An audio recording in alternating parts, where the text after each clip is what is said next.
అఫ్జల్ ఖాన్ దగ్గరికి వెళ్తాడు. ఆ శివాజీ వచ్చేవని చెప్పి అఫ్జల్ ఖాన్ గారు చేతులు చేస్తాడు. అలా పట్టుకోగానే పిసిసం పెడతామని పిసకడం మొదలు పెడతాడు. ఎవడరా? అయితే శివాజీ ఏం చేస్తాడంటే తనకు దాచుకున్నటువంటి పులిగోలను తీసి ఒక్కసారిగా అఫ్జల్ ఖాన్ యొక్క గుండెను కూడా బయటకు లాగేయడం జరుగుతుంది. సో అఫ్జల్ ఖాన్ కథ అక్కడితో ముగిసిపోతుంది. సో అఫ్జల్ ఖాన్ లాంటి బలమైన ఒక సైనిక విజేతను ఎప్పుడైతే శివాజీ చంపేశాడో శివాజీ ఇమేజ్ అనేది కూడా ఒకసారిగా పెరిగిపోతుంది అన్న. శివాజీ ఇలా కోటల్ని ఆక్రమించడం అనేది ఉత్తర భారతదేశంలో మొఘల్ రాజు ఎవరైతే ఉన్నారో ఔరంగజేబుకి కింద కోసాలు కదిలిపోతాయి. ఒరే అక్కడ శివాజీ గారు ఆక్రమించేస్తున్నాడు అని చెప్పి. కాబట్టి ఔరంగజేబు గారు షాయిస్తా ఖాన్ని పంపిస్తాడు. ఎవరిని పంపిస్తాడన్నా? షాయిస్తా ఖాన్ అనేటటువంటి వాడిని పంపిస్తాడు. మన శివాజీ ఏం చేస్తాడు అంటే షాయిస్తా గారిని ముందు వెనకాల తవ్వేసి చితగొట్టి చెవులు మోసి పంపించేస్తాడు. సో శివాజీ చేతులు ఎవరు ఓడిపోయారా? షాయిస్తా ఖాన్. సో ఈసారి ఇలా కాదు, ఒక హిందూ రాజును ఓడించాలంటే ఒక హిందూ రాజు వల్లే అవుతుంది అని చెప్పి ఔరంగజేబు ఏం చేస్తాడు అంటే రాజా జైసింగ్ ని పంపిస్తాడు. ఎవరు పంపిస్తాడా? రాజా జైసింగ్ ని పంపిస్తాడు. రాజా జైసింగ్ ఒక పెద్ద సైన్యాన్ని ఇచ్చి పంపించడంతో రాజా జైసింగ్ శివాజీ కంటే పెద్దవాడు, శివాజీ కంటే అనుభవజ్ఞుడు అయినటువంటి కారణంగా శివాజీతో జరిగినటువంటి ప్రత్యక్ష యుద్ధంలో శివాజీ ఓడిపోతాడు. ఎవరు గెలుస్తారన్నా? సో ఈ శివాజీ ఏం చేస్తాడంటే ఓడిపోయాడు కాబట్టి తాను ఇప్పటి వరకు ఆక్రమించినటువంటి కొన్ని కోటల్ని ఎవరికి ఇచ్చేస్తాడన్నా? ఆ రాజా జైసింగ్ ఇచ్చేస్తాడు. అలాగే చేసుకున్నటువంటి ఒప్పందం ప్రకారం వీళ్ళిద్దరూ ఏం ఒప్పందం చేసుకుంటారు అంటే రాజా జైసింగ్ ఒక మాట ఇస్తాడు. ఒరే శివాజీ నువ్వు ఓడిపోయావు కానీ నేను చెప్పను, నువ్వు ఆక్రమించుకున్నటువంటి కోటల్లో కొన్ని కోటలు నాకు ఇచ్చేయి. అలాగే అక్కడ మా ఓడు పనికిమాలుడు ఒకడు ఉన్నాడు. ఎవడు? ఔరంగజేబు. సో ఆడితో నేను మాట్లాడతా. ఆడి దగ్గర అనేక మంది మన్సబ్దారులు అనే వాళ్ళు ఉంటారు. ఆయన చెప్పడం మర్చిపోయినా అన్న.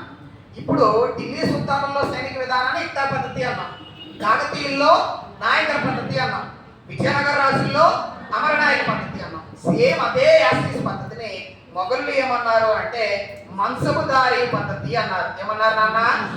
మన్సబుదారీ పద్ధతి అన్నారు. సేమ్ 4 పద్ధతులు ఒకటే నాన్న. ఇక్తా పద్ధతి, నాయకర పద్ధతి, అమరనాయక పద్ధతి, మన్సబుదారీ పద్ధతి 4 కూడా ఒకటే. అయితే ఇక్కడ ఏం జరిగింది అంటే రాజా జైసింగ్ ఏమన్నా మాట ఇచ్చాడు, అరే శివాజీ నువ్వు ఓడిపోయావు కదా, కొన్ని కోటలు మాకు ఇచ్చాయి. అలాగే నువ్వు మా ఔరంగజేబు గారి దగ్గర ఒక మన్సబుదారిగా ఉంటాను అని చెప్పి వాడికి మాట.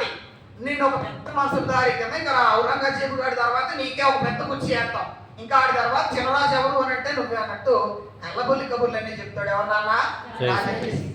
సో శివాజీ కూడా నమ్మేసి శివాజీ అతని కొడుకు ఎవరు అని అంటే షంబాజీ. వాళ్ళిద్దరూ కూడా కలిసి ఏం చేస్తారు అని అంటే నాన్న ఈ రాజా జైసింగ్ ఎవడైతే ఉన్నాడో ఆ రాజా జైసింగ్ తో కలిసి ఔరంగజేబు యొక్క ఆస్థానానికి వెళ్తాడు. సో అందరూ మన్సబుదారులు ఇలా వరుసగా నుంచోబెడతాడు. కానీ రాజా జైసింగ్ ఎవరు మాట ఇచ్చాడు? ఫస్ట్ టైంలో నిన్నే నుంచోబెడతాను మాట ఇచ్చాడా? కానీ అక్కడికి వెళ్ళిన తర్వాత శివాజీని ఎవడో తేగడు. శివాజీని ఎక్కడో శివ నుంచోబెడతాడు. మావాడు ముందే కొట్టాడు, కనబడతాడా? కనబడ్డా. సో అక్కడి నుంచి ఎవడో అడుగుతాడు. ఔరంగజేబు అడిగాడు ఎవడరా ఎంకలేసి కొట్టాడు అని చెప్పి. శివాజీ కోపం వచ్చింది, ఔరంగజేబుకి కోపం వచ్చింది. కానీ అక్కడ ఎవరి ప్లేస్లో ఉన్నారు? ఔరంగజేబు ప్లేస్లో ఉన్నాడు. అప్పుడు ఔరంగజేబు తిరిగి ఏం చేశాడంటే శివాజీ ఏమనుకోవద్దు, ఆ పక్కన బిల్డింగ్ ఉంది, అక్కడ ఏసీ కూడా ఉంది, పళ్ళు ఫలాలు అమ్మాయిలు అన్నమాటలు పెట్టాను తీసుకో అని చెప్పి శివాజీని చాలా తెలివిగా హౌస్ అరెస్ట్ చేస్తాను అన్న ఔరంగజేబు. సో శివాజీ అనొచ్చింది కూడా వీడు ఇంకా గిలగెచ్చేలాంటి. సో వీడేం చేస్తాడంటే ఎత్తుకు పై తీసి కొంతకాలం తర్వాత శివాజీ శంభాజీ ఇద్దరు కూడా అక్కడి నుంచి తప్పించుకోవడం జరుగుతుంది.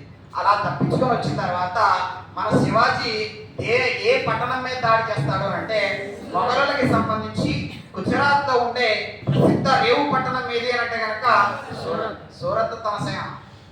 శివాజీ తన సైన్యాన్ని మొత్తం తిరిగి సమీకరించుకొని దాదాపు వారం రోజుల పాటు సూరత్ నగరాన్ని దోచుకోవడం మొదలు పెడతాడు అన్న.